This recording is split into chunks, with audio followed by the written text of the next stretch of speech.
සුබ ක්ලවුඩ් සනිදාවක් වේවා. ඉතින් අදත් අපි එකතු වෙනවා මේ සෙන්සුරදාවෙත් අලුත් එහෙම නැත්නම් මේ කතා බහට ලක් වෙන ක්ලවුඩ් ටෙක්නොලොජි එකක් ගැන කතා කරන්නේ. databases, data warehouses and data lakes.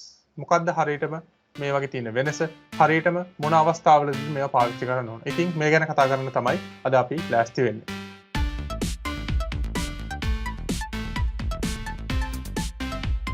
අද අපේ මේ ක්ලවුඩ් සනිදාවත් එක්ක එකතු වෙනවා දිනේෂ් ප්‍රියංකර. දිනේෂ් ප්‍රියංකර කියන්නේ Microsoft most valuable professional කෙනෙක්. ඒ වගේම data side එකේ industry එකේ ඉන්න expert කෙනෙක්. ඉතින් දිනේෂ් අපි මේ data ගැන කතා කරද්දී data වලින් අපිට අවශ්‍ය වෙලාවෙදී කියන්නේ timely manner එකකින් decision making වලට ඒ data පාවිච්චි කරන්න බැරි නම් එහෙම නැත්නම් ඒ data වලින් අපිට insights ගන්න බැරි නම් ඒ data company එක තිබිලා වැඩක් නැහැ. ඉතින් අපි මේ databases, data warehouses, data lakes ගැන කතා කරන කලින් මේ structured සහ unstructured data අතර තියෙන වෙනස පොඩ්ඩක් අඳුරගමු. මොකද්ද මේකේ තියෙන වෙනස දිනේෂ්? හරි ප්‍රබත් ඉස්ලාම මේ බොහොම ස්තුතියි මාව මේ වැඩසටහන සම්බන්ධ කරගත්තට. අපි ඔය structured versus unstructured අපි initially කතා කරොත් දැන් ඔතන දැන් Bing search එකක් හරි Google search එකක් හරි දැම්මොත් definition එක ගන්න පුළුවන් ඒ කියන්නේ තමන්ට උමනා විදිහට ඩිෆිනිෂන් ගන්න පුළුවන් කියන්නේ හරි ඩිෆිනිෂන් එක ඇත්තටම ගන්න පුළුවන්. හැබැයි අපි බොහොම සිම්පල් විදිහට මේක තේරුම් ගන්න බැලුවොත් මට data set එකක් තියෙනවා නම් මේ data set එක මට දාගන්න පුළුවන් නම් එක container එකකට මගේ rules එක්ක okay මගේ rules එක මම predefined rule set එකක් තියන් ඉන්නවා මට මෙහෙම data set එකක් එන්න ඕන මෙන්න මේ data set එකේ පළවෙනි element එක මෙන්න මේ known attribute එක නේ example එකට මම කියනවා පළවෙනි එලිමන්ට් එක employee ID මේක integer වෙන්නම ඕන. දෙවෙනි එලිමන්ට් එක අපි හිතමු first name last name. එතකොට මේක string වෙන්නම ඕන. තුන්වෙනි එක date of birth. එතකොට මේක date වෙන්නම ඕන. ඒ වගේ මම rule set එකක් හදා ගන්නවා. මේ rule set එක මම container එකට set කරලා කියනවා මේකට කවුරු data දානවා නම් නැත්නම් මම මේ container එකත් එක්ක වැඩ කරනවා නම් අර මම කියපු rules වලින් එහා යන්න බෑ. එතකොට මේ container එකත් එක්ක වැඩ කරන අයට feel වෙනවා ඒගොල්ලන් වැඩ කරන structure එකක් එක්ක කියලා. ඒ structure එක predefined. එතකොට හැබැයි මම container එකක් ඇතුළට ගිහලා බැලලා data බැලුවහම මට immediately identify කරගන්න බැරි නම් first element එක මේකයි. මේකේ type එක මේකයි. මේකේ values මෙහෙමයි form වෙලා තියෙන්නේ කියලා. අන්න එතන තමයි මම දකින්නේ unstructured කියන data set එක. දැන් simple විදියට තේරුම් ගන්න ඕන නම් ඕක තමයි මේ විදිය data set එකක් තියෙනවා නම් මට මේ හරියට ස්ට්‍රක්චර් එකකට දාගන්න බැරි. එහෙම නැත්නම් නිකන් සිම්පල් ටර්ම්ස් වලින් ගියොත් එහෙම මේ database management system එකක table එකකට දාගන්න බැරි. ඒක consider කරන්න පුළුවන් unstructured කියලා. ඒතර unstructured types තියෙනවා දැන් අපි complex types වලට ගියොත් audio types, video types, PDF, සමහර CSV files උත් අපි unstructured කියලා ගන්නවා. මොකද CSV file එකේ first element එක අරගෙන ඒක single element එකක් නෙමෙයි නම් ඒක ඇතුලේ අපි හිතමු arrays ඇතුලේ arrays තියෙනවා කියලා. ඒතකොට unstructured ඔය විදිහට unstructured data set define කරන්න පුළුවන්. හැබැයි අපිට easily අපේ මේ table එකකට relational table එකකට දාගන්න බෑ. එහෙම දාගන්න බැරි දෙයක් තියෙනවා නම් එහෙම නැත්නම් අපි වැඩ කරනවා නම් data set එකක් එක්ක predefined rules නැති ඒක අපිට හඳුන්වන්න පුළුවන් unstructured data කියලා. right.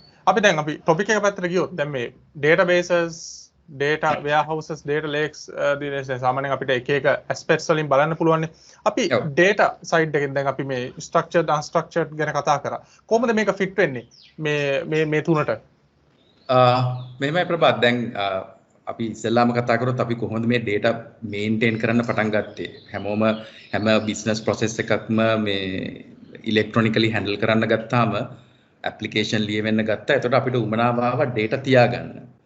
data තියාගන්න උමනාව ආවහම සමහරට අහලා ඇති ඉස්සෙල්ලාම relational database කියලා concept එකක් තිබ්බේ නැහැ.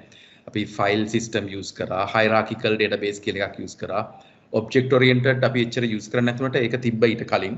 ඉතින් ওই වගේ structures අපි පාවිච්චි කරා.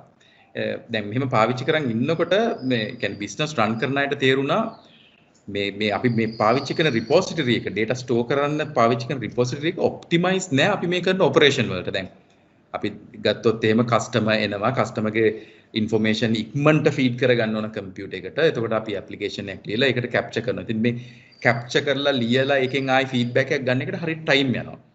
ඒකින්ද තමයි මේ මගේ මතක විදිහට 1969 වගේ EF code කියන මේ මහත්මයා තමයි මේ රිලේෂනල් කන්සෙප්ට් එක අපිට දුන්නේ. එයා කිව්වා මෙහෙම නෙමෙයි මේ බිස්නස් වලට මේ data ටික රන් කරන්න ඕන, data ටික තියාගන්න ඕන, මෙන්න මේ වගේ ස්ට්‍රක්චර් එකක් ඕනි කියලා. එයා පෙන්නුවා ස්ට්‍රක්චර් එකක්, tables හදාගන්න, ඒ කියන්නේ container එකක් හදාගන්න, ඒක ඇතුලේ columns කියලා දෙයක් define කරගන්න, rows වල records maintain කරන්න, මෙහෙම data types දාගන්න. ඊට අමතරව මේ එයාගෙම තමයි normalization කියන concept එක හැමෝම දන්නවා. මෙන්න මේ concept එකට අපිව හුරු කරා මේ 1969 වගේ. එතකොට ඒ concept එක උඩ software vendors ලා database management system කියන software එක develop කරන්න ගත්තා. ඉස්සලාම ඇත්තටම එයාගේ concept එක උඩ අපිට දකින්න පුළුවන් පළවෙනිම database management system එක තමයි මේ Oracle එක. එතකොට Oracle නෙමෙයි company එක මගේ මතයට relational software හරි මොකක් හරි වගේ නමක්. මට හරියට company එක නම මතක නැහැ. Oracle තමයි මේ first commercialized database management system එක මේ code ගේ relational concept එක උඩ මේ run වෙච්ච. ඒතර මේ විදිහට අපි database කියන concept එකට හුරු වෙන්න ගත්තා. අපි table හදලා relationships දාගෙන rows columns වලින් manage කරන්න ගත්තා. හැමදේම perfect වගේ පෙවුනා. මොකද මේ environment එක ඇත්තටම අපි කියන්නේ මේක fully optimized for transaction කියලා.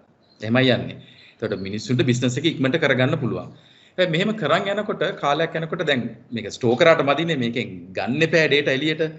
එකපාරට මට හොයා ගන්න ඕන right මේ අපිටම මං sales කරන්නේ මං දැනගන්න ඕන මගේ මොන products ද හරියට perform වෙන්නේ නැත්තේ. හැබැයි ඒක ඒ angle එකකින් විතරක් නෙමෙයි මට බලා ගන්න ඕන example එකට මේ මොන areas වලද මේක හරියන්නේ නැත්තේ. අපි මේ promotion එකක් කරා අපි තුමු කොළඹ district වල මේකේ ප්‍රොමෝෂන් එක හරියට වැඩ කරනවද නැද්ද කියලා. අන්න ඒ වගේ අපි මේ data ටිකක් අරගෙන මේ data වලින් අපි දැනුමක් එළියට ගන්න බලන්න ඕනේ. කියන්නේ insights හොයා ගන්න ඕන. දැන් මේක කරන්න ගියාම තේරුණා මේ වැඩේ එච්චර හරියන්නේ නැහැ කියලා. මොකද අපි හදලා තින්නේ repository එක code ගේ concept එක උඩ හදලා තියෙන repository එක මේ වගේ operations වලට optimize නැහැ. එතකොට තමයි මේ කියන්නේ මිනිස්සුන්ට හිතෙන්න ගත්තේ මේක හොඳයි business එක run කරන්න. හැබැයි අර වගේ අපි කියන අපේ කියන්නේ ප්‍රසිද්ධම term තමයි නිකන් decision making වලට වගේ ආව ගමන් මේ structure එක හරියන්නේ නැහැ කියන එක. එතකොට ඒකම කොඩුත් මේ වගේ concept එකක් introduce කරා. තව අයත් මේ different concepts introduce කරා. OLAP කියන concept එකක් ආවා. ඒ කියන්නේ මෙතනින් තමයි data warehousing කියන එක පටන් ගත්තේ. අර මුල් databases ටික එතකොට OLTP කියන concept එකකට වැටෙන්න ගත්තා. මුලදී අපි පාවිච්චි කරපු එක online transactional processing කියන එක. හැබැයි මේ අලුත් concept එකත් එක්ක මිනිස්සු කතා කරන්න ගත්තා OLAP online analytical processing කියලා concept එක. මේකෙන් මේ structure එකෙන් හදන data repositories තමයි අපි consider කරන්න ගත්තේ data warehouse කියලා. ඒතර data warehouse වලත් ಜಾති දෙකක් තියෙන්න ගත්තා. එකක් තමයි relational structures use කරලා මේ database එකක් හදනවා. මේකට අපි data warehouse කියන. ඒතර අපි පාවිච්චි කරන් ආපු pattern එකෙන් පොඩ්ඩක් එළියට යනවා. example එකට සමහරට ඔය අහලා ඇති star schema, snowflake schema වගේ කියලා අපි schema එකක් හදාගෙන ඒක උඩ තමයි data තියාගන්න යන්නේ. මොකද database එකේ අපි දැන් main difference එක ගත්තොත් සාමාන්‍ය database එකයි මේ data warehouse එකයි කියන එක අපි database එක අපි සාමාන්‍යයෙන් කියන්නේ application oriented business එකට හරියන විදියට transaction වලට හරියන විදියට තමයි අපි database structure එක හදන්නේ. හැබැයි අපි OLAP එහෙම නැත්නම් data warehouse කියන එක ගත්තොත් application oriented නෙමෙයි අපි කියන එක subject oriented කියලා. ඒ කියන්නේ අපි identify කරගත්ත දැන් මම ඉස්සෙල්ලා කිව්වා වගේ මට බලා ගන්න ඕන මොන products ද හොඳට perform වෙන්නේ මොන area එකේද කියලා. අපි එහෙම ගත්තොත් මම කතා කරන්නේ මේ sales. එතකොට ඒ sales උඩ තමයි මම මේ database එක define කරන්නේ. මම sales කියන එක identify කරගන්නවා මගේ main numeric value එකක් business එක analyze කරන. මම මේකට කියනවා measure කියලා. එතකොට මේ measure එක analyze කරන්න මම මොනවද දැන් පාවිච්චි කරන්න ගත්තේ? එකක් තමයි කාලය. දවස මොන කාලය ඇතුළතද? අනිත් එක තමයි area එක. මොන මේ ඒ කියන්නේ district එකද? එතකොට ඒවට අපි කියනවා dimension attributes කියලා. අපි වෙන terms වලට use කරනවා. හැබැයි simple විදිහට අඳුර ගන්න බැලුවොත් මේ numerics measures කියන එක අපි බලනවා analyze කරන්න මේ identify කරගත්ත dimension උඩ. okay මේ concept එක තමයි data warehouse එකේ තියෙන්නේ. ඒක අපිට ඒ විදිහට structure කරාම data analyze කරන එක මාර quick. okay ඔය දෙක අතර තමයි දැන් අපි මේ database data warehouse කියන එක මේ differentiate කරන්න ඕන නම් අපි මේ කතා කරන්න ඕන. අපි මේ සීමිත වෙලාවත් අනුව මම බොහොම high level තමයි මේ ටික කතා කරන්නේ. දැන් අපි data lake කියන එකට ගියොත් ඇයි මේ එකපාරට data lake කියන එකක් ආවේ? දැන් අවුරුදු 5කට 10කට වගේ අතර කාලයක් ඇතුළත අපි පටන් ගත්තා big data කියලා දෙයක් කතා කරන්න. ඒත් කලින් මේ big data තිබ්බද නැද්ද? අතර මේ ඔක්කොම තිබ්බා එකම දේ අපේ environments මේ data repositories ready නැහැ මේ වගේ process කරන්න. හැබැයි දැන් මිනිස්සු decision making ගැන කතා කරනකොට ඒගොල්ලන් අර මේ ඒගොල්ලන්ගේ ඇතුලේ තියෙන system වලින් එන data විතරක් උඩ depend වෙන්න කැමති නැහැ. දැන් හැමෝම දන්නවා social media Facebook Twitter LinkedIn ඔය වගේ event data අරගෙන අපි මේ process කරන්න ඕන. ඒතර මේවා තියෙන්නේ එළියේ. මේවට structure එකක් නැහැ. ඔයා දැන් example එකට Facebook වල comments බැලුවොත් මේවට structure එකක් නැහැ. ඒතර මේ වගේව process කරන්න මේ environment එක readyද? දැන් අපි databases අපේ OLTP databases තියෙනවා business එක run කරන්න. OLAP databases එහෙම නැත්නම් data warehouses ටික තියෙනවා අපේ decision making ටික handle කරන්න. හැබැයි හදිසියෙම මෙන්න මේ වගේ data set එකක් දැන් එනවා. මේ දෙකෙන් මොකටද අපි දාගන්නේ? මේක මට process කරන්න මේ environment දෙක ඇතිද? ඉතින් අපි මුලදී try කරා මේවට දාගෙන මේ data process කරන්න. ඒත් අපි දැනගත්තා මේ data ඇත්තටම structure එකක් නැහැ. මෙතන තමයි ඇත්තම මේ අපි unstructured data කියන එක ඇත්තටම අපි මේ පාවිච්චි කරන්න පටන් ගත්තේ. මේ ටික කොහෙද අපි පාවිච්චි කරන්නේ? සමහරට ඔයා අහලා ඇති operation එකක් ETL operation කියලා. extract transform loading. මේක තමයි අපි පාවිච්චි කරන්නේ data warehouse එකක් load කරන්න. හැබැයි ඒ processing එක අපි කරන්නේ අපි තියෙන sources වලින් data ටික අරගෙන process කරලා load කරන data warehouse එකට. මේ processing environment එක තමයි අපේ relational world එක. දැන් මේ environment එකේදී මේක කරන්න බැරි හින්දා මිනිස්සු හිතන ගත්ත වෙන දෙයක්. අපිට වෙනස් environment එකක් ඕන specifically මේ unstructured data handle කරන්න. හැබැයි ඒක limit වෙන්නේ නැහැ unstructured වලට. ඉතින් මේ environment එක තමයි අත්‍තරම data lake කියලා concept එකකින් ආවේ. ඒත් අපි සාමාන්‍ය විදිහට මේ විස්තර කරන්න ගත්තොත් data lake එක පොඩි මේ වචනේ වැරදි පොඩි කියන වචනේ වැරදි. ඒක මේ ලොකු environment එකක් ඕන විදිහේ data ටිකක් maintain කරන්න structured semi structured unstructured company අර business එකට related data වෙන්නත් පුළුවන්. එහෙම නැත්නම් company එකේ මේ birthday party එක photos වෙන්නත් පුළුවන්. event එක ගත්ත recording එකක් වෙන්නත් පුළුවන්. මේ හැම දෙයක්ම එක repository එක. හැම දෙයක්ම ඔක්කොමටම දාගන්නවා. එතකොට data lake එකේ මූලික දේ තමයි මේ ඒ කියන්නේ data format එක කසලකන්නේ නැතුව හැම දෙයක්ම දාගන්නවා. එතකොට දැන් අපිට ප්‍රශ්න තිබේ processing නේ. මේ processing එක අපි ETL නෙමෙයි use කරන්නේ ELT කියන එක. extract කරලා load කරනවා අපි මේ අලුත් environment එක. ඒතර මේක ඇතුලේ තමයි අපි process කරන්න ගන්නේ data. මේ processing environment එක අපි සාමාන්‍ය දකින්න processing environment එක නෙමෙයි. මෙතනදී අපි කතා කරන්නේ distributed processing කියන එක ගැන. data lake එක ගැන මෙහෙම හිතන්න පුළුවන්. machine 100ක් විතර එකහු කරලා හදනවා environment එකක්. ඒක storage උත් තියෙනවා, CPU power තියෙනවා. හරි. එතකොට මට process කරන්න වුණාම මම එක machine එකකින් නෙමෙයි process කරන්නේ. මට කියන්න පුළුවන් මගේ මේ data ටික process කරන්න මේ machine 3 use කරන්න. එහෙම නැත්නම් මේ machine 5 use කරන්න. එහෙම නැත්නම් ඒක fully automate කරන්නත් පුළුවන්. අන්න එක තමයි distributed processing කියන්නේ. දැන් unstructured data complex ඉඳලා මේ වගේ environment එක ඉක්මනට අපිට process කරගන්න පුළුවන්. ඉතින් data lake කියන concept එකට කලින් අපි කතා කරන්න ගත්ත Hadoop කියලා මේ platform එකක්. ඒක ඇත්තටම හිතන්න පුළුවන් data lake එකක් කියලා. ඊට පස්සේ අපිට දැන් තියෙනවා Microsoft data lake එක, Azure data lake එක. අනිත් cloud platform උත් ඒ වගේ facilities දෙනවා. මූලිකම දේ තමයි data lake එක හැදෙන්නේ distributed environment එකක් එක්ක. ඒතර distributed storage එක තියෙනවා, distributed processing එක තියෙනවා. මේ environment එක තමයි අපි mainly use කරන්නේ standard data or structured data, unstructured data. ඊට අමතරව අපි හිතමු streams data, continuously එන data ඒවත් process කරන්න. right දිනේෂ් දැන් අපිට සාමාන්‍ය හොඳ basic understanding එකක් තියෙනවා මොකද්ද මේ තුන අතර වෙනස. ඒ කියන්නේ database, data warehouse and data lake. මේ schema on read, schema on write මේ කියන මේ terms දෙක එනවා අපිට මේ data warehousing, data lakes වල processing side එක ගැන කතා කරද්දී. මොකද්ද මේ දෙක මේ අපි ඒ කියන්නේ මේ ගැන කිසිම idea එකක් නැති කෙනෙක්ට මොකද්ද මේ දෙකේ තියෙන වැදගත්කම? මෙහෙම හිතන්න ප්‍රභාත් දැන් ඔයාලට මතක ඇති අපි මුලදී අපි structured versus unstructured කතා කරනකොට මම කිව්වා මේ මම structured data කියන්නේ මම හදපු container එක මම දාපු rules උඩ වැඩ කරන environment එකක්. මගේ structure එක මම define කරලා ඉවරයි. මෙන්න ස්ට්‍රක්චර් එක මේක අපි එම්ප්ලොයිලා මේන්ටේන් කරන්න තමයි පාවිච්චි කරන්නේ. පළවෙනි එක එම්ප්ලොයි ID මේකට න්यूमेरिक විතරමයි. දෙවෙනි එක date of birth මේකට date විතරමයි. අන්න ඒ විදිහට මම රූල් එකක් ඩිෆයින් කරනවා. මේ ඩිෆයින් කරන රූල් සෙට් එකට අපි කියනවා database world එකේ ස්කීමා කියලා. okay දැන් මෙහෙම දෙයක් අපි කරනකොට මෙහෙම ඩිෆයින් කරපු ස්කීම එකක් එක්ක වැඩ කරනකොට එතන අපි යූස් කරන්නේ schema on write කියන concept එක. මට violate කරන්න බෑ මේ rules. මම data insert කරනවා නම් මේකට අපි data එකතු කරනවා නම් මේ contain එකට simple term වලින් table එකකට මට අර numeric value එකට string එකක් යවන්න බෑ. date of birth එකට වෙන value එකක් යවන්න බෑ. මම මේ rules වල set වෙන්න ඕන. the schema on write කියන්නේ මේ concept එක.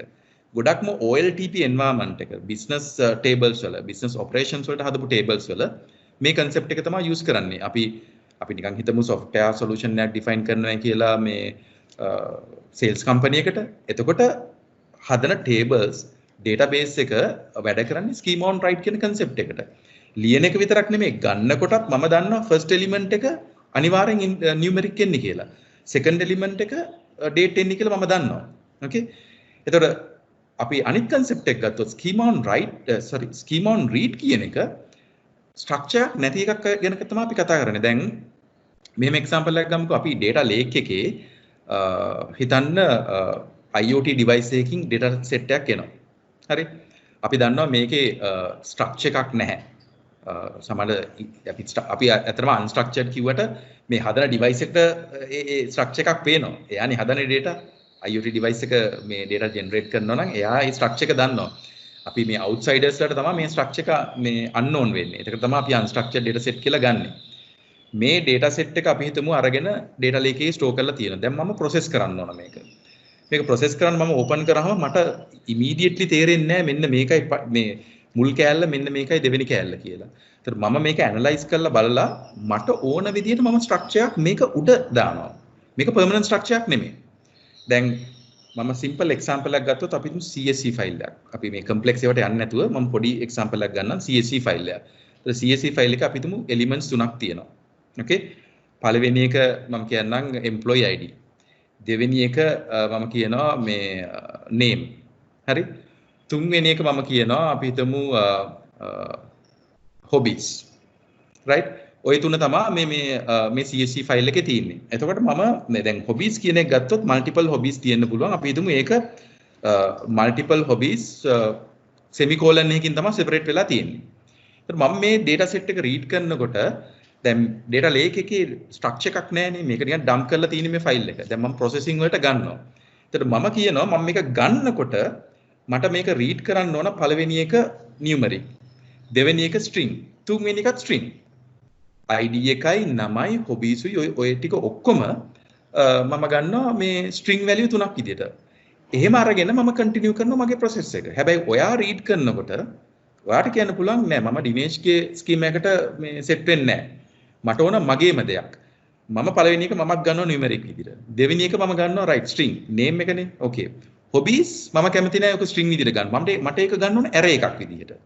ඒතර ඔයා scheme එක set කරනවා numeric string array ඔය තුනට right මේක තමයි schema on read කියන concept එක කියවන එක්කෙනාට ඕන විදිහට application එකට ඕන විදිහට data scientist ඕන විදිහට data engineerට ඕන විදිහට එයාගේ own scheme එකක් අර data set එක උඩ define කරලා ඒක විදිහට read කරනවා ඕක තමයි වෙනස schema on write schema on read එක. ඉතින් අපි schema on write දකින්නේ වැඩිපුරම OLTP environment වල schema on read කියන එක තමයි big data processing වලයි data warehouse වලයි business intelligence data science වල ඔය වගේ area වල තමයි අපි schema on read කියන එක දකින්නේ. විශේෂයෙන්ම data lake වල ඒතර data warehouse වලත් අපිට schema on write තියෙනවද? මෙහෙමයි දැන් අපි data warehouse එක කියලා කතා කරොත් අපි දැන් මූලිකව කතා කරන්නේ database එක data warehouse එකයි data lake එකයි. data warehouse එක ගත්තොත් modern data warehouses වල මේ concept එක දකින්න පුළුවන්. මොකද මම පොඩි example එකක් දුන්නොත් අපි ගත්තොත් Azure SQL database එහෙම නැත්නම් දැන් අපි කියනවා Synapse Analytics SQL pool එක. මේක ඇතුලේ අපේ structured tables තියෙනවා. අපේ dimension table, fact tables හදපු data warehouse වලට. ඊට අමතරව මේක ඇතුලේ අපිට table හදාගන්න පුළුවන් point කරලා data lake එකට. එතන අපි table එකක් තියෙනවා. මේ table එකේ ඇත්තටම data නැහැ. data table එක අපි structure එක තමයි පේන්නේ. මේ structure එක සෙට් වෙනවා data lake එකේ තියෙන folder එකකට. දැන් ඒ වගේ සිටුේෂන් එකකදී ඔයාලට පේනවා අපි මේ relational environment එකේ schema on write schema on read දෙකම use වෙනවා. මේවා දැන් අර modern technology ත් එක්ක වෙනස් වෙගෙන යනවා මේ අපි කතා කරන දේවල්. දැන් ඉස්සර අපි එහෙම දෙයක් දැක්කේ නැහැ ප්‍රභාත්. ඒ කියන්නේ දැන් පරණ theory එකක් බැලුවොත් පරණ theory එකක තියෙන්නේ ගොඩක් වෙලාවට data warehousing වල structured විතරයි ඒ කතාව. නමුත් ඒක නෙමෙයි අත්‍තරම modern cloud technologies වලට ගොඩක් එද්දී. දැන් ඇත්තට මේ කතාවේ අපි නිකන් සාරාංශය විදිහට ගත්තොත් modern data warehouse එකක් ගත්තොත් මේක ඇතුළේ අපිට structured unstructured දෙකම පේන්න ගන්නවා මේ අපි හදන දේවල් වලින් උඩින්. කොහොමද අපි ඒක ගන්නෙ? අර unstructured world එක schema on read කියන concept එක use කළා අපි user ට පෙන්නනවා මෙන්න relational structure එකක් කියලා. ඇත්තටම relational නෙමෙයි තියෙන්නේ. හැබැයි මේ schema on read එක data warehouse එක ඇතුළේ use කළා data lake එකේ තියෙන unstructured data set එකක් අපි structure එකක් විදිහට පෙන්නනවා. මෙහෙම තමයි mix වෙලා පේන්න ගන්න අපිට මේ environment එකේදී. ඉතින් අපි දැන් big data engineering, big data processing කියලා ගත්තොත් දැන් big data processing කියන එකනේ හැම එකටම join වෙන්නේ AI, data science, machine learning ඔය ඔක්කොටම. ඒත් big data world එකේ big data repository එකක් ගත්තොත් මේ ඔක්කොම අපිට පේන්න ගන්නවා.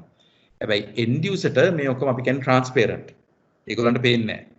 මේ ඒගොල්ලන් දකින්නේ right මම වැඩ කරන්නේ මේ structured data set එකක් එක්ක. හැබැයි data engineer ගේ responsibility එක තමයි මේ ඔක්කොම unstructured world එක එළියට පෙන්නනවා structure විදිහට. මේ big data concepts මේ technologies වලට එදිනෙස් මේ storage කියන එක ගොඩක් වැදගත් දෙයක් නේ. කියන්නේ storage එකට යන cost එක. මේ තුන කොහොමද compare කරන්න පුළුවන් අපිට cost wise? ඒ කියන්නේ company එකක් මේක පාවිච්චි කරන්න යනවා නම් cost එක කොහොමද අපි compare කරන්න පුළුවන්? cost එක ගැන හිතුවත් ප්‍රභාත් දැන් අපි mainly දැන් අපි මේ දවස්වල අපි මේ ඔය වගේ implementation එකක් කරනකොට අපේ මේ කියන්නේ මූලිකම දේ බලන එක තමයි මේක අපි on prem ඒ කියන්නේ අපේ environment එකේමද මේක හදන්නේ එහෙම නැත්නම් cloud එකේද කියලා.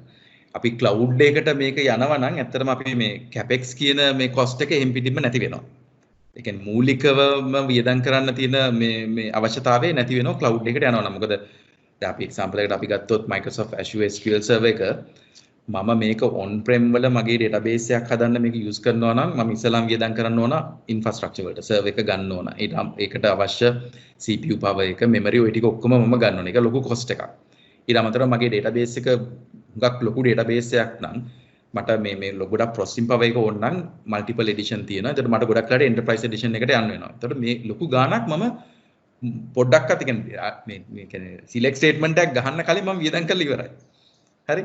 හැබැයි අපි cloud එකට ගියොත් දන්නවනේ දැන් මේක ගොඩක් ඒවා තියෙන්නේ සර්විස් එකක් විදිහට platform as a service. හරි එහෙම නැත්නම් අපි කියනවා database as service කියලා අපි සාමාන්‍යයෙන් හඳුන්වනවා අපේ සමහර database තියෙන විදිහට cloud එකේ තියෙන විදිහට. මේ වගේ එකකට ගත්තොත් capex කියන එකක් නැහැ.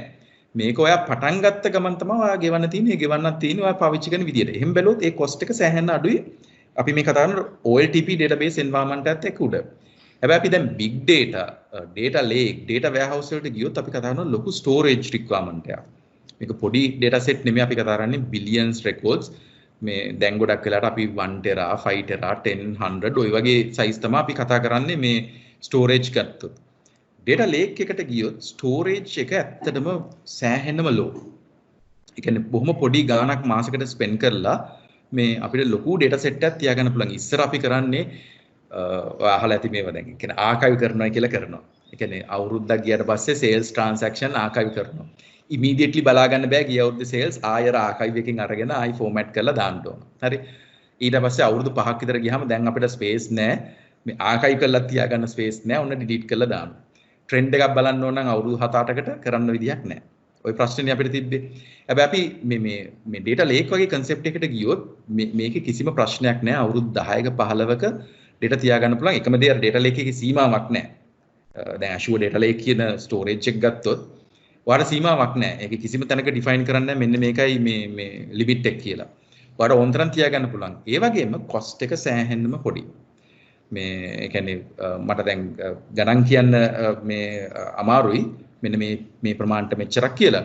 හැබැයි අපි compare කරාම අපි මේ locally තියාගන්න එකයි cloud එකේ තියාගන්න එකයි සෑහෙන්නම කියන්නේ පොඩි amount එකක් තමයි අපි spend කරන්නේ.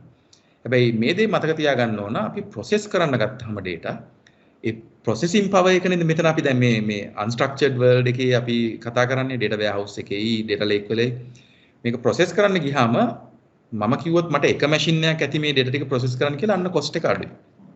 හැබැයි ඔයාලට මතක ඇති මම කිව්වා මේ data lake වලදී අපි කතා කරන්නේ එහෙම නැත්නම් big data world එකේදී අපි කතා කරන්නේ distributed processing කියලා එකක්. process එක distribute කරනවා. මේ distribute කරනවා කියන්නේ අපිට multiple machines ඕන. එහෙම multiple machines ඕන වෙලාවට මෙන්න මේ cost එක උඩට යනවා. දැන් සමහර වෙලාවට අපිට තියෙන්න පුළුවන් බිලියන් ගාණක් data set එකක් අරගෙන ඒක process කරන්න. හැබැයි මේ processing එක විනාඩියෙන් දෙකකින් ඉවර වෙන්නත් ඕන. එහෙම වුණොත් මම සමහරට machine 100ක් use කරන්න පුළුවන්. එතනදී cost එක යනවා. හැබැයි හිතන්න මේක මේ off peak hours වල කරන්න තියෙන්නේ පැය 3-4ක් ගියට කමක් නැහැ. එහෙනම් මම machine 5ක් අරගෙන process කරනවා. ඒතර cost එක අඩු වෙනවා. දැන් මේ cost එක මම එච්චර compare කරන්න කැමති නැත්තේ මොකද මේ environment එක අපි on prem එකේ අපි එච්චර දැක්කේ නැහැ. මොකද අපි relational world එකේම තමයි මේක process කර හිටියේ. අර තියෙන box එකේම තමයි process කරන්නේ. හැබැයි දැන් අපි Facebook එකෙන් data ගන්නවා, මේ Twitter එකෙන් tweets ගන්නවා, IoT device වලින් ගන්නවා. දැන් අපේ තියෙන එක සෑහෙන ලොකුයි. එහෙමනම් මේ environment එක වෙන මේක additional cost එකක්. But still අපිට manage කරන්න පුළුවන් මේ cost එක. Okay? ඉතින් cost comparison එකක් කරනවා නම් මේ ඒක ලේසි නෑ. ඔය හැම angle එකක්ම අරගෙන calculate කරලා බලන්න ඕන අවුරුදු 3කට විතර අපි කොච්චරක් වියදම් කරනවද කියලා. ඒ වියදම් කරන එක උඩ right මට data warehouse එකක් ඕන. මට මේක මම සාමාන්‍ය database එකක් විතර කරනවද? data lake එකකට යනවද? එහෙම නැත්නම් relational අර data warehouse එකක් හදලා ඒක star schema snowflakes වලින් කරනවද? අන්න ඒ ඔක්කොම decision ගන්න මේ ඔක්කොම factors analyze කරලා තමයි. දිනේෂ් දැන් මේ අපි කතා කරන්නේ types තුනක් ගැනනේ databases, data warehouses, data lakes. මොන වගේ users ලට මේව සාමාන්‍යයෙන් පාවිච්චි කරන්නේ මේක එක types?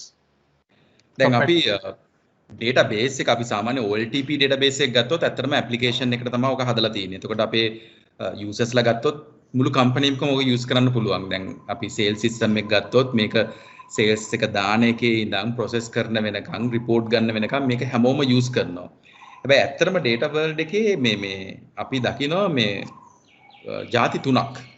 okay මට තේරෙන්නේ නැහැ මේකට සිංහලෙන් වචන දාන්නේ කොහොමද කියලා. මේ දැන් අපි දකින ඒ කියන්නේ හැබැයි දැන් Bing හරි Google හරි search එකක් කරොත් මේ එක විදිහේ categories දකිනවා. එනවා අපි දැන් මේවා ගැන කතා කරනකොට අපි define කරන්න බලනවා mainly මේ ಜಾති තුනක්. information consumers කියලා එක જાතියක් ඉන්නවා. basic users කියලා තව audience එකක් ඉන්නවා. power users කියලා තව audience එකක් ඉන්නවා.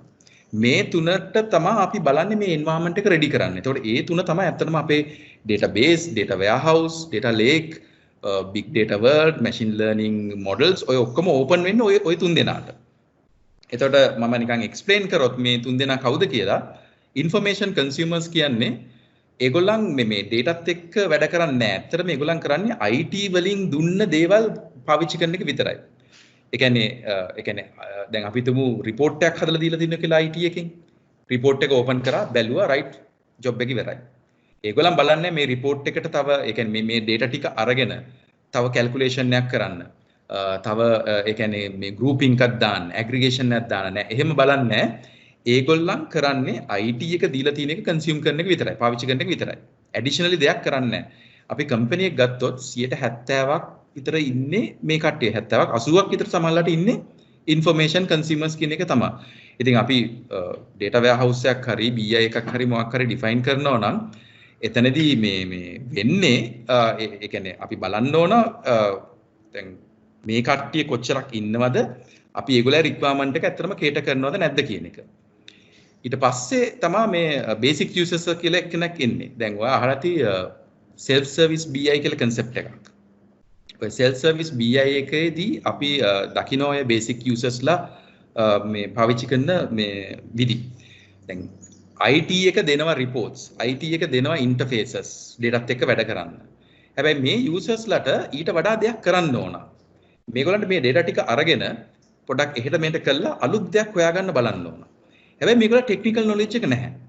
මම කියන්නේ ටෙක්නිකල් knowledge එක නැහැ කියන්නේ කියන්නේ මම කියන්නේ data engineer කෙනෙක් විදිහට හිතන්න විදිහක් නැහැ. ඒගොල්ලන් database management system එක වැඩ කරලා නැහැ. ඒගොල්ලන් SQL එක දන්නේ නැහැ, Python දන්නේ නැහැ. ඔය වගේ තියෙනවා. හැබැයි මේගොල්ලන්ට කියන්නේ හොඳට පාවිච්චි කරන්න පුළුවන් tools අපි තුමු Excel, Power BI ඔය වගේ tools easily පාවිච්චි කරන්න පුළුවන් ඔය ලොකු මේ SQL ඒවා මේ Python ඒවා ගැන දැනගන්න නැතුව. හරි. එතකොට මේ users ලා තමයි අපි basic users ලා කියලා හඳුන්වන්නේ. මේගොල්ලන් කරන්නේ right IT එක දෙනවා data environment එකක් open කරලා මෙන්න data. ඔයාට ඕන නම් මේ ටික පාවිච්චි කරන්න. ඒ කියන්නේ raw data තියෙනවා. හැබැයි raw data කිව්වට මෙතන තියෙන්නේ cleanse කරපු, ඒ කියන්නේ validate කරපු, structure කරපු data set එකක්. මේගොල්ලන් මේ ටික අරගෙන Excel එකේ දාගෙන වැඩ කරනවා. Power BI වල දාගෙන වැඩ කරනවා. හරි? මේව කරන්නේ එකක් අතර කෝඩ් ලියන්නේ නැතුව ගොඩක් වෙලාවට wizard වලින්. දැන් Excel එකේ wizard තියෙනවා, Power BI වල wizard තියෙනවා. ওই wizard use කරලා මේ data ටික අරගෙන visuals හදලා ඒගොල්ලන් analyze කරනවා. මේක තමයි basic users ලා කියන කට්ටිය කරන දේ. තුන්වෙනි පාර්ශවය තමයි power users ලා. මේගොල්ලන් smart users ලා කියලාත් කියනවා.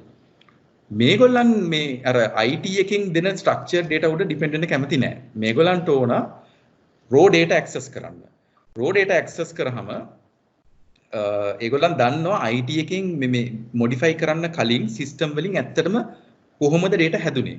IoT device එකකින් කොහොමද data හැදුනේ? ඒගොල්ලන් කියන්නේ right මම මේ ටික අරගෙන මම process කරන්න. මම ওই wizard වල depend වෙන්නේ නැහැ. මම Python code ලියන්න දන්නවා. මම R code ලියන්න දන්නවා. හරි මම එහෙම නැත්නම් .NET Java වලින් code කරන්න දන්නවා. මම මගේ environment එක හදාගෙන දැන් හරියට tools Jupyter notebook, Eclipse මේ වගේ tools තමයි හුඟක් common tools මේ audience එකට. එහෙම නැත්නම් දැන් අලුත් මේක තමයි මේ Azure Databricks. එහෙම නැත්නම් Databricks. මේ environment තමයි heavily use වෙන්නේ මේ audience එකත් එක්ක. ඉතින් ඒගොල්ලන් මේ data sets කියන්නේ ඒගොල්ලන්ට කැමති විදිහට use කරගෙන schema on read කරන concept එක ඒගොල්ලන් හදාගෙන ඒගොල්ලන්ට ඕන විදිහට structure දාගෙන ඒගොල්ලන්ට ඕන විදිහට process කරගෙන ඒගොල්ලන්ට ඕන විදිහට insights ගන්න බලනවා. එතකොට මේ audience තුන තමයි ඇත්තටම අපි මේ දකින්නේ මේ data world එකේ. data environment එකක් ගත්තොත් මේ audience තුන තමයි දකින්නේ. ඔක තව ඕනනම් sub categories වලට යන්න පුළුවන්. හැබැයි mainly ওই තුන තමයි. ඉතින් අපි solution එකක් හදනවා නම් ඉස්සෙල්ලා දැනගන්න ඕන අපි කාටද cater කරන් යන්නේ කියලා. ඒක උඩ තමයි depend වෙන්නේ ප්‍රබාත්. මේක OLTP database එකක්ද, relational data warehouse එකක්ද, OLAP data warehouse එකක්ද, data lake එකක් ඕනේද, distributed processing ඕනේද කියන ඒවා ඔය ඔක්කොම depend වෙන්නේ ඔය audience එක උඩ. දිනස් දැන් ඔයා අවුරුදු ගානක experience තියෙනවානේ මේ database එක. කියන්නේ database එක ඔට්ටු වෙලා ඒ history එක හොඳටම දන්නවා end to end. ඉතින් දැන් අපේ ගොඩක් යුනිවර්සිටි ස්ටුඩන්ට්ස්ලා මේ අපේ වැඩසටහන බලනවා. ඉතින් ඒගොල්ලන්ට දෙන්න තියෙන පණිවිඩය මොකද? කවුරු හරි කෙනෙක් කැමති නම් මේ database side එකෙන් ඉස්සරහට යන්න, කැරියර් එක ඉස්සරහට යන්න. කොතනින්ද පටන් ගන්න ඕනේ? මොනවාද තියෙන resources? මොකද්ද follow කරන්න ඕනේ path එක? මොනවාද best practices? Okay අපි මේක කැලි දෙක තුනකට කඩලා කතා කරමු. එකක් තමයි මේ ඒ කියන්නේ opportunities තියනවද නැද්ද කියන එක. දැනට ගත්තොත් ඒ කියන්නේ මම හිතන්නේ most demanded මේ job category එකක් විදිහට තමයි දකින්නේ අපි data engineering job එක. මොකද ඉස්සර වගේ නෙමෙයි දැන් මේ data engineering කියන එක හැම company එකකටම හැම business process එකකටම ඕන දෙයක්. ඒක නැතුව හරි අමාරුයි survive වෙන්න. මොකද ඒක නැතුව continue කරන්න ගියොත් competitors ලා industry එක market එක අල්ල ගන්නවා. අපිට survive වෙන්න බෑ. ඒකින්ද මේ data engineers ට ඒ කියන්නේ opportunity තියෙනවා සෑහෙන්න. දැන් මේ opportunities ගන්නකොට එක විදිහේ categories තියෙනවා. එකක් තමයි vendor specific කියන්නත් පුළුවන්. මම Microsoft certified වෙනවා. මම Oracle certified වෙනවා. මම Hadoop certified වෙනවා. නැත්තම් මම Python වගේ එකක් pick කරන හැබැයි මේ program කරන්න නෙමෙයි data analyze කරන්නම් විතරක්. ඔය වගේ මට certified වෙන්න පුළුවන්. හැබැයි දැන් මෙහෙම දෙයක් තියෙනවා. අපි දැන් හැමෝම දැන් ඔයා නිකන් ගත්තොත් යුනිවර්සිටි ස්ටුඩන්ට් කෙනෙක්ගේ ප්‍රොජෙක්ට් එක මොකද්ද කරන්න කියලා ගත්තොත් 70%ක් 80ක් කියන්නේ මොකද්ද? machine learning, data science. ඔන්න ඕක තමයි ප්‍රොජෙක්ට් එක. දැන් මේක ඇත්තටම හොඳයි. කිසිම වැරද්දක් නැහැ. හැබැයි මේක අරගෙන අපි කම්පැනි එකට ගිහිල්ලා දැන් මම ඉන්ටර්විව් කරනවා කියලා හිතන්න මම කාව හරි ඉන්ටර්විව් කරනකොට මම අහනවා මොනවද කරලා තියෙන්නේ. ඒතර කියන්නේ right මම මෙන්න මේ වගේ ප්‍රොජෙක්ට් එකක් කරා. මේක data science. මම machine learning algorithm කරන්න දන්නවා. right. කම්පැනි එකට ඉස්සලාම ගියාම අපිට දෙන්නේ නැහැ machine learning algorithm එකක් ලියන්න හරි මොඩල් එකක් හරි හදන්න හරි. අපිට දෙන්නේ මෙන්න data. මේ data ටික අරගෙන ඉස්සෙල්ලා ඔයා හදා ගන්නවට ඕන විදියට. මෙතනින් තමයි අර මූලික දැනුම උමනා වෙන්නේ. මම දන්නේ නැත්නම් table එකක් හදන්න business requirement එකක් උඩ. ඒ කියන්නේ requirement එක analyze කරලා මෙන්න මේ වගේ repository එකක් හදන්න. මෙන්න මෙහෙම data types තියෙනවා. මෙන්න මෙහෙම concept එක normalization කියලා concept එකක් තියෙනවා. මම මේක කොහොමද apply කරන්නේ? මේක apply කරන්න ඇත්තටම ඕනේද නැද්ද? okay ඊට අමතරව අපි ගත්තොත් common database management system SQL Microsoft SQL පාවිච්චි කරන දන්නවද? MySQL පාවිච්චි කරන දන්නවද? Oracle පාවිච්චි කරන්න දන්නවද?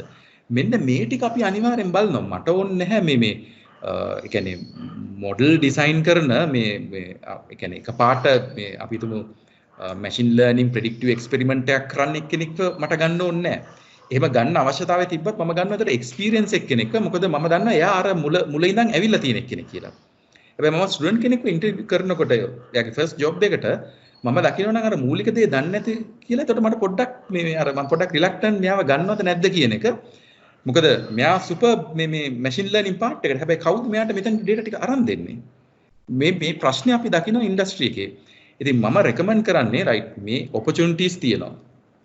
මේ පාත් එකේ ගියොත් අපිට හුඟක් දේවල් කරන්න පුළුවන්. අපිට එන්ජොයි කරන්න පුළුවන් ඩේටාත් එක්ක ඊට අමතරව ඉන්කම් එකත් ඇත්තටම හොඳ වෙනවා. හැබැයි මේක හදාගන්න නම් අර මූලික දේ අතරින් නරකයි. ඒක තමයි මම දකින ගොඩක් ඒ කියන්නේ හැමෝගෙම නෙමෙයි ගොඩක් අයගේ දකිනවා මූලික දේ අතහැරලා අරකට යනවා. ඉතින් ඒකින්ද අපි මේ පාත් එක අපි සිලෙක්ට් කරනවා නම් මගේ කැරියර් පාත් එක විදියට ෆන්ඩමෙන්ටල්ස් දැනගන්න ඕන. හරි. සමහරවිට කියන්න පුළුවන් මේ ෆන්ඩමෙන්ටල් අපි දැනගන්නගේ තේරුමක් නැහැ කියලා. හැබැයි ෆන්ඩමෙන්ටල්ස් දැනගන්නම ඕන. ඒ concept මේ data process කරන SQL කියන language එක අනිවාර්යෙන් දැනගන්න ඕනේ. එහෙම දන්නේ නැති එක්කෙනෙකුට මං හිතන්නේ data world එකේ මේ එම opportunity එකක් තියනවද නැද්ද කියන එක. right? ඊට අමතරව අපි හිතුවොත් processing data process කරන්න අපි මොනවද use කරන්න කියන එක. අපි Python use කරනවද R use කරනවද අන්න ඒ වගේ දේවල් දැනගන්න එක සෑහෙන හොඳයි. ඉතින් මූලික දේ දැනගෙන advance එකට යන්න. අන්න ඒක තමයි එක පැත්තක් අපි consider කරන්න ඕන. ඒත් අපි කොහොමද මේ දැනුම හදාගන්නේ? online resources ඕනම තරම් තියෙනවා. Microsoft Learn එකට ගියත් ඇති තරම් free ඒවා තියෙනවා. EDX org එකට ගියොත් ඇති තරම් free resources තියෙනවා. ඊට අමතරව දැන් ගොඩක් online site වල price එක අඩු කරලා තියෙන්නේ. අපි Udemy ගියත් Plural site එක ගියත් මම හිතන්නේ තාම සමහර දේවල් free. ඉතින් ඕන තරම් opportunities තියෙනවා. ලොකු දේවල් වලට යන්න කලින් basic දේවල් ඉගෙන ගන්න. ඊට පස්සේ ලොකු ඒවට ගිහිල්ලා මේ දැනුම ඒක වැඩි කරගන්න. තව දෙයක් තමයි database world එකේ career path එක හදාගන්න නම් පාඩම් කරලා බෑ. අපි වැඩ කරන්න ඕන. ඉතින් දැන් සාමාන්‍ය ගොඩක් අය කරන දෙයක් තමයි exam එකක් තියෙනවා නම් හොඳට පාඩම් කරනවා ඊට පස්සේ ගිහිල්ලා exam එක ලියනවා. එතනින් එහා ඇත්තටම දන්නේ නැහැ මොකද්ද මේ වෙන්නේ මොකද්ද කරන්න තියෙන්නේ කියලා. ඉතින් එහෙම නැතුව මොකක් හරි දෙයක් ස්ටඩි කරනවා නම් data set ඕන තරම් තියෙනවනේ. download කරගන්න පුළුවන්. download කරගෙන ඒවත් එක්ක වැඩ කරලා අර ඉගෙන ගන්න දේ apply කරන්න ඒකට. ඒ apply කරොත් තමයි knowledge එක ඔළුවට වදින්නේ. නැත්තම් මේ පාඩම් කරන දේ නම් හරියන්නේ නැහැ. ඒ කියන්නේ මම normalization rules මේ මතක තියාගෙන interview එකකට ගියොත් interview එකේදී ඇහුවොත් මොකද්ද first මේ normalization rule එක කියලා මම කටපාඩමින් කියයි. හැබැයි interview එකේදී ඇහුවොත් මෙන්න මෙහෙම data set එකක් තියෙනවා. මේක අපිට පොඩ්ඩක් මේ හරියට හදලා දෙන්න කියලා එතන ඉන්ටර්විව් කරන එක්කෙනාගේ බලාපොරොත්තු මෙයා normalization rule apply කරන විදිය. හැබැයි මෙයාට ඒක තේරෙන්නේ නැත්නම් මේක කොහොමද කරන්නේ කියලා එතනින් එහාට එයාගේ අර කටපාඩම් කරපු knowledge එක වැඩක් නැති වෙනවා. හරි? ඉතින් මෙන්න මේ දේවල් තමයි මේ තේරුම් ගන්න ඕන මේ පාත් එකට එනවනම්. ඊට අමතරව තමන් certified වෙන එක තමයි හුඟක්ම හොඳ. දැන් අපි Microsoft මේ database මේ environment එක ගත්තොත් එහෙම නැත්නම් Microsoft data site එක ගත්තොත් අපිට on-prem SQL site එකේ data exams තියෙනවා. ඒක ඇත්තටම පටන් ගන්නවා exam making fundamental database knowledge කියලා මට හරියටම නම් මතක නැහැ. ඒ කියන්නේ fundamental databases ගැන කතා කරන්නේ. එතන Microsoft SQL ම focus කරන්නේ නැහැ. හැබැයි අර general knowledge එක check කරනවා. ඊට පස්සේ ඔයාලට ඕන නම් on-prem environment එක ගැන මේ study කරලා ඒකේ exams ලියන්න පුළුවන්. කියන්නේ Microsoft TSQL exam එක, administration, developing ඔය වගේ exams තියෙනවා. ඕක කරාම අපිට කියන්නේ certification එකක් හම්බ වෙනවා. example එකට MCSC ඔය වගේ certifications තියෙනවා. ඊට අතර cloud environment එකේ අලුත් exams ටිකක් තියෙනවා. ඒ කියන්නේ දැන් මම numbers කිව්ව DP200, DP201, DP100 අලුත් එකක් කියලා තියෙනවා DP300 කියලා. ඒකල මේ Azure Relational Database Administration කියලා තාම බීටා තියෙන්නේ. ඔය ගොඩක් exams හදන්නේ දැන් මම අතරම මේ ගොඩක් exams වලට involve වෙනවා. ඒ කියන්නේ SQL exam එකක් ලියනවා නම් ඔයා answer කරනවා මගේ question වලට. මම ඒ exam හදන ඒවට ගොඩක් වෙලාට involve වෙලා තියෙනවා. ඒකින්ද මම දන්නවා මේ exams හදන්නේ මොන වගේ මේ audience එකක් target කරලාද කියලා. ඉතින් සමහර exams තියෙනවා ඇත්තටම experience නැතුව ඒ exam වලට යන්නේකේ තේරුමක් නැහැ. සමහර එක්සෑම් තියෙනවා ඇත්තටම ස්ටඩි කරලා පොඩ්ඩක් අපි hands on තියෙනවා නම් යන්න පුළුවන්. ඉතින් ඒක හොඳම දේ තමයි බේසික් එක්සෑම්ස් ටික ඒ වගේ ගොඩ දාගන්න පුළුවන්. අර වගේ එක්සෑම්ස් වලට යන්න ඕන අපි හිතමු එක්සැම්පල් එකට අපි යන්න ඕන මේ ආකිටෙක්ට් ලෙවල් එක්සෑම්ස් වලට. එහෙම යනවා නම් එක්ස්පීරියන්ස් ගත්තට පස්සේ යන්න බලන්න. මොකද නැත්තම් ඔයාලට වෙන්නේ කටපාඩම් කරලා කරන්න. මොකද කොච්චර අපි මම කිව්වත් hands on කරන්න කියලා කම්පැනි එකේ තියෙන environment එක සිමියුලේට් කරන්න බෑ ගෙදරදී. ඉතින් එතකොට මේ පොඩ්ඩක් අමාරු වෙනවා අපි මේ කියන එක කරන්න. අනිත් එක දැන් එක්සැම්පල් එකට ක්ලවුඩ් එකේ මට hands on කරන්න ඕන නම් මට ක්ලවුඩ් ක්‍රෙඩිට් ඕන. හැමෝටම ක්‍රෙඩිට් හම්බෙන්නේ නැහැ. ඉතින් එතකොට ඒ එක්ස්පීරියන්ස් එක ගන්න අමාරුයි. ඉතින් මගේ ඇඩ්වයිස් එක තමයි බේසික් ඉගෙන ගන්න. පුළුවන් තරම් බේසික් වලට hands on කරන්න. එකපාරට උඩ ලෙවල් එකකට යන්න හදන්න එපා. machine learning data science අර ටික අරගෙන මේකත් එක්ක එන්න.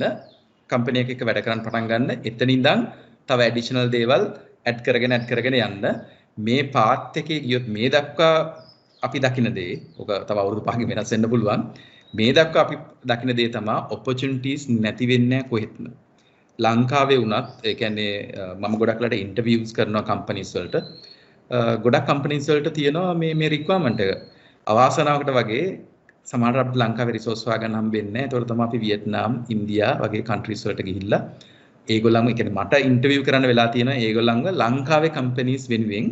මොකද ලංකාවේ රිසෝසස් මදි. එහෙම නැත්නම් අපි ගන්න අයව ගත්තාම අර මූලික දැනුම නැහැ. එහෙම අයව ගොඩක් කම්පැනිස් ගන්න කැමති නැහැ. මේ ඉතින් ඒ ටික හදාගත්තොත් ඇත්තටම ලංකාවේ ඇතුළම හුඟක් opportunities තියෙනවා. අඩු salaries උත් නෙමෙයි ඇත්තටම ලොකු salaries වලට. thank you Dinesh. ඉතින් අද අපිත් එක්ක එකතු වෙලා මේ සෙන්සුරාදාවේ උදේම වාගේ දැනුම අපේ ඔඩියන්ස් එකත් එක්ක බෙදාගත්තා. ඉතින් ඔයගොල්ලෝ කැමති නම් මේ වගේ cloud technologies දන්න සිංහලෙන් දැනගන්න channel එක subscribe කරන්න. ඊළඟ සතියේත් හමු වෙමු.